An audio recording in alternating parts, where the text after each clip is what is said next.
arbitration deadline day on Thursday, January 9th, 2025, as earlier this afternoon was the deadline for teams and players across baseball to come to terms on contracts for 2025. This doesn't mean any of these players that the Cardinals didn't come to terms with are going to be free agents. Like, they're going to be on the team next year. I just want to try to clarify part of this process. Felt like it could be useful to do this podcast because this comes up each and every year.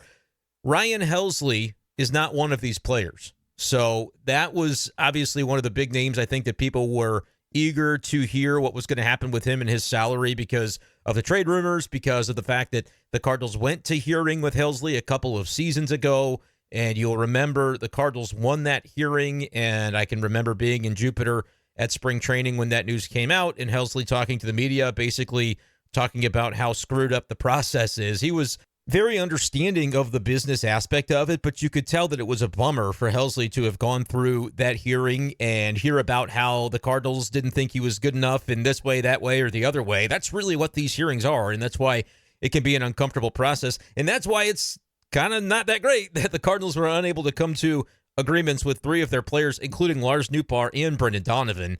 Andre Pallante was the third. So I want to talk about the ramifications of that on today's episode of the show. Make sure you guys are subscribed to b-schaeff Daily on Spotify or right here on the YouTube channel. Brendan Schaeffer, St. Louis Cardinals writer for Cardinals content all season long. And I would like to let you know that Smith Agri-Service and Revival LLC are presenting today's episode of b-schaeff Daily. Revival LLC specializes in passionately restoring log cabins to their former glory by studying traditional woodworking practices of the past and then utilizing them in our modern world to create genuine, timeless beauty. Their focus is preserving these cherished values in existing structures, whether it be your log cabin or historic home, and then elevating them to a higher standard. So, if you value craftsmanship, give Craft Revival LLC a call today at 573-366-6563. They specialize in log cabin repairs, maintenance, porch remodeling, historic millwork, and now offer new timber-framed construction, keeping craftsmanship alive one project at a time since 2021, Craft Revival LLC. And for farmers in Missouri, Illinois, and Iowa, I'm talking to you because Smith Agri-Service is a family-owned independent retailer providing farmers in those states with competitive pricing on Corteva, BASF, generic brand crop protection products, and Brevant corn and soybean seed. So scan the QR code on the YouTube graphic or text 202-988-1106, or you can email smithag@irtc.net for more information. That's Smith Agri-Service. Let's get into the meat and potatoes of the episode today, as I don't think this is the day that the Cardinals wanted to be in the news for, right? We're waiting for the potential of an Arenado trade, as we've talked about all throughout the offseason. It's been quiet on that front, and the Cardinals really haven't done anything else to note this offseason. So the first day that we're really able to talk about some legit transactions, the Cardinals were unable to actually make half of them because they had 6 players that were arbitration eligible this offseason. That means 6 guys that you would have liked to have gotten the deal done and avoided the dreaded hearing process. But with Donovan, with Nootbaar, and with Andre Pallante, the Cardinals were unable to do that. They did come to agreements with Ryan Helsley, John King, and JoJo Romero. And I know if you've been following Twitter throughout the day Thursday, there has been all sorts of things speculated and reported and re-reported. And ultimately, I was waiting for the Cardinals to announce it because it seemed like these could have gone a number of directions. Were the Cardinals going to get a multi-year contract done with Lars Nootbaar? Were they going to get one done with Brendan Donovan? No, they're not close to getting one done with Brendan Donovan, and round we went. JoJo Romero, what was that going to look like? Was he somebody that had some leverage for a higher salary? Ultimately, those deals with John King and Romero got done. I think King is making $1.5 million, give or take. I think Katie Wu had all the numbers. Romero was over $2 million, something in the neighborhood of $2.2 million. I can find it real quick here. And Helsley ends up with a pretty nice payday, $8.2 million. As we've talked about it throughout the offseason, I've just said $10 million, and I knew it would probably be a little bit less for Helsley, but I figured it would be a pretty substantial bump, and it is. I think I saw somewhere where MLB Trade Rumors had projected like $6.9 million. I hadn't seen that until people were talking about it today and basically saying, well, he exceeded the projection. If I had seen that projection of 6.9, I would have said that's low. It's going to be higher than that. And again, he gets this $8.2 million without having to go to the hearing. And it could have been a case where, if they couldn't come to an agreement, he says, I want to go to hearing, and he submits it for, $8.5 million or $9 million or whatever his representatives submit. The representatives do that for the player. The team does that. And then those two numbers are what is used in the arbitration hearing, which is scheduled down the road, whether it's I don't know if they do any in January, but February is a big month for them. I think there's some of them in March.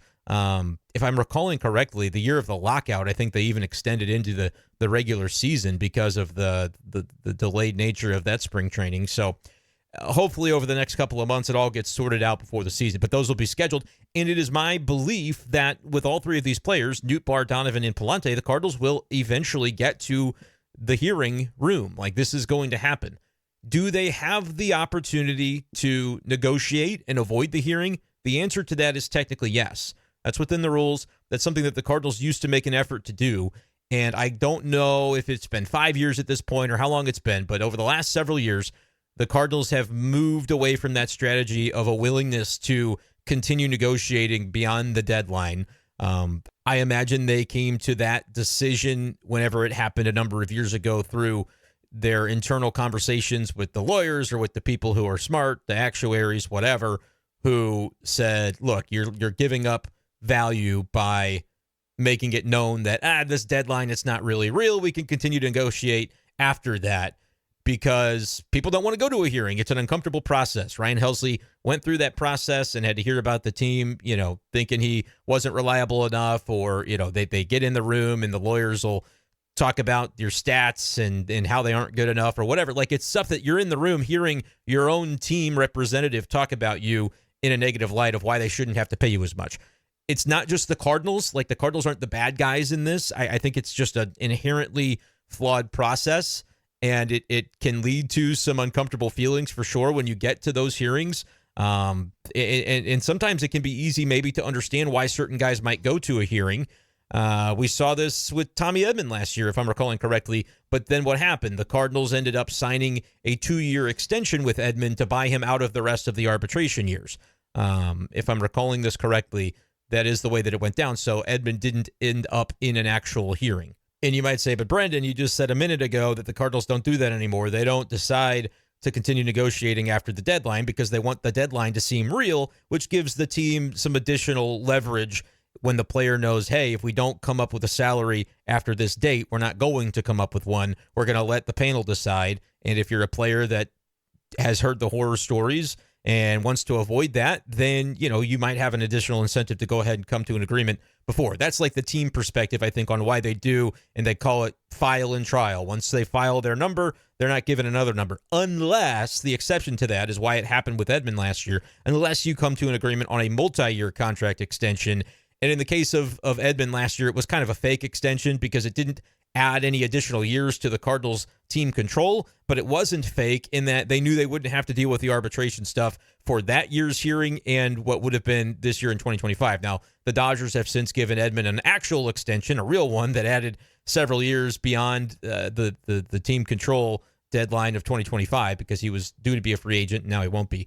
But that's why it happened with Edman that way last year. Could that happen with Donovan? Could that happen with Nootbaar? The answer is yes, to both of those things. But you can kind of imagine why both of those guys, and even Pallante, I'll talk about why it doesn't shock me or the sort of the makeup of these players that there might be a disagreement on what the value is, right? For the two relievers, Romero, who's not a closing pitcher, but a good setup man, and John King, it's like, well, what's your leverage as the player if you're going in? You don't have a bunch of saves. You don't have all these stats that you're going to be able to throw. You got good ERAs, things like that. But it makes sense. Like, two sides are more easily going to come to an agreement, I think, in that type of circumstance versus like when Helsley had it happen a couple of years ago. He was on the verge of being a closer. Was he a full-time closer? Was he able to go back-to-backs? Was he able to pitch, the number of innings, the reliability, injury-wise, like durability, those things, I think, came up. And one side would say, this is the value I bring to the team. The other side would say, well, yeah, but, you don't really pitch on back-to-backs or, whatever the arguments were that were being made. It sort of, I think, has colored the version of Ryan Helsley we've seen since, where his agents and his representatives say, look, if this is the way that it's going to go down, they're going to try to pitch me back-to-back, but they're also going to be willing to not only throw me in the ninth inning, I get thrown into the eighth, so I'm going multi-innings. But then, the next week they want me to go back-to-back, having that uncertainty of a role, which then gets used against me in arbitration because I don't have enough saves. That was, kind of the notion, I think, behind why Ryan Helsley ends up being a ninth inning guy and save situation only guy last year. And you might say, well, it's a shame that it comes to that, but that's sports, man. That's sports, and that's the business and the crossover of how the business intersects with what's going on the field. And Ryan Helsley ends up getting a consistent role. And not only is he rewarded with, all-star type of accolades and generally being considered one of the best closers in baseball, this time the Cardinals knew, don't go to a hearing with this guy because he's going to have the saves. He's going to have all those stats that because of the way he was being used before, maybe the Cardinals were able to use that against him in the hearing room. I think from a business standpoint, Ryan Helsley's situation over the past year has been really solid. I'm happy that the guy doesn't have to deal with that again. Almost kind of caught myself because it just didn't seem like a fair thing the way he kind of got the runaround the last time. But again, from the Cardinals' perspective, like they're not the only team that does this, so you have to kind of weigh the pros and cons of how hard you want to push it. But in a business environment where the salaries matter because it makes up the payroll and the payroll is going to dictate what the business is able to do on many different fronts. The Cardinal, it's not a business for friendships, right? It's not a way to just casually we're going to come up with how much money you're going to make this year. Like it's a contract negotiation and it's treated as such. But from the outside perspective, I think it's great. Ryan Helsley gets $8.2 million. He doesn't have to deal with it, and that's all well and good. But let's talk about the guys who did go to or are preparing to go to hearings, unless they come up with multi-year agreements, which, depending on who you saw report today, Donovan was due to have one, and then it was seeming as though, no, he is actually not close to one. The Cardinals aren't interested in one. I think John Denton eventually reported that the Cardinals weren't really too keen on offering the multi-year to Donovan, which would kind of come as a surprise. But again, it doesn't really, there's a difference. I hate that term. The multi-year term I hate because it's very encompassing. It can include we're trying to buy out the arb years so we don't have to deal with this anymore over the next couple of years, because for Donovan, Nootbaar, and Pallante, I believe this is their first year of arb eligibility. I think in the case of Pallante, he's Super 2, which means he could actually have a fourth year of eligibility before the Cardinals' team control over him expires. But the other guys, Nootbaar and Donovan, as I understand it, they'll have 2025, 26, 27, and they'll all be eligible for, or those two, Donovan and Nootbaar, will be eligible for free agency after 2027. And so this is kind of their first bite at the apple when it comes to arbitration. They all made about $750,000 last year. That's major league minimum. And now they're all due to probably be above $2 million. MLB Trade Rumors has always the projections on what they expect the salaries to be for all the arb-eligible players. And I think Donovan is the highest of the three at close to 3.5, maybe 3.6 million, according to MLB Trade Rumors. And then Nootbaar in the mid twos, as well as Pallante in the low twos, 2.2 million. But that's just their projection. The way it's going to work is the Cardinals will submit what they think the salary should be. Each player, and I say player, but it's their agents, will submit what they think the salary should be. And those will be the two numbers. They go to the hearing. The arbitration panel, if it's three people or whatever it is, will hear the arguments from both sides, and they'll pick a number. There's no middle ground. There's no, compromising at that point. If you go to the hearing, pick a number that you think you deserve, but also one you think has a chance to be picked over the other sides, and that's it. The panel's going to decide, and that'll be the player's salary. You win or you lose, and that's just the nature of the beast. Why is it that the Cardinals would go to hearing with these players? Popular players that are going to be central to what they're looking to do this season. I could come up with some reasons. I don't know that the Cardinals are right, and because for one, I don't know what the salary number submissions are or what the conversations were like or how close they were. Sometimes it feels really ridiculous when these salary figures end up being $10,000, $15,000, $20,000 apart. Sometimes it's, for players that are deeper into arbitration, usually it might be a bigger gap between what the team submits and what the player submits. For people that are deeper into the process, higher earning potential, you might say 12 million and the team might say 9.5, and that ends up being a very significant hearing versus if it's the difference between 10 or 20,000. But they'll argue those cases just the same because it's part of their process to run the business the way that a business ought to be run. And that ends up being kind of an awkward thing, but we always hear, well, it's a business. Well, it's a business. This is probably the best example of that Major League Baseball and professional sports is a business. Let's talk then. Nootbaar. Why would, because everybody likes Lars Nootbaar, but why would the Cardinals maybe have a disagreement on his value versus what Noot believes he would be valued at? I think the Cardinals, if this goes to hearing, are probably going to talk about durability, and that's going to be uncomfortable, but it's going to be a reality of the situation. They can say how many games he's missed due to various injuries, and the Nootbaar side could say, are you kidding me? We're going to talk about a fluke injury of this or that or the other. But that is the way that I imagine these things work.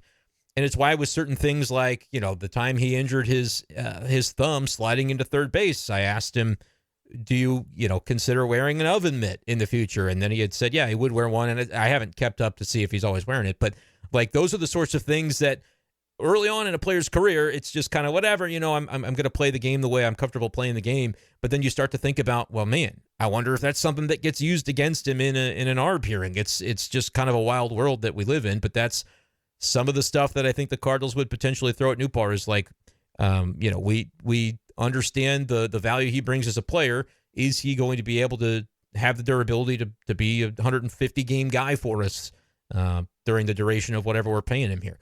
Nootbaar is going to point to the numbers, I would say, not necessarily the counting stats that rely upon playing 150, 160 games a season, but he can point to the ratios and say, here's what my OPS has been, here's what my numbers are, and I think he's going to have a pretty good case on that front, because for as much as I get a lot of comments about Lars Nootbaar and maybe his reputation outsizing his production, I look at the numbers and say he's got a 774 OPS over nearly 1,400 plate appearances the last 3.5 seasons. That's a 115 OPS plus. That's a really good player you have on your hands if you're the St. Louis Cardinals. And yeah, I think he's probably going to have, and his agents will have a compelling argument in favor of that, and we'll see where it lands, right? It's going to, I think, depend in part on the differences in what the numbers are.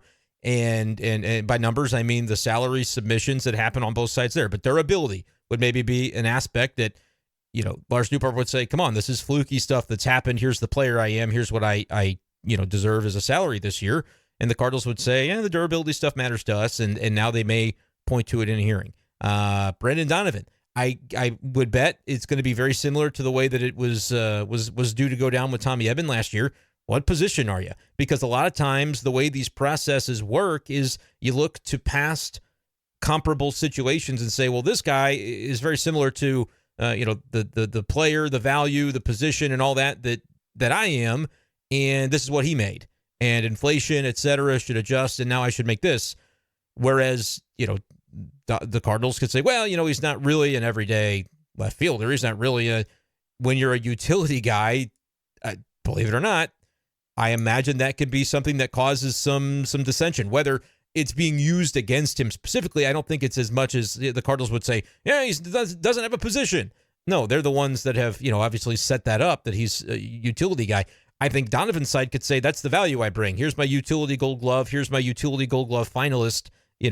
Donovan's reps would be able to make that argument and make the case of what he's been offensively as well. Obviously did have the injury couple years ago and then had the surgery, but then, was a fantastic comeback player in the way that he performed in 2024. So that's going to be the case that Brendan Donovan's side could make. But again, when you have positional comps that are very common in this process, and there isn't really one that's so obvious for Donovan, you could see how both sides would, whatever it is for the Cardinals, they'll comp him as, like, I'll use this as an example because I don't know offhand, but let's say outfielders are generally more valuable. They make more money in this process. I don't know that that's true, but just stay with me because it's going to spell out the point I'm trying to make.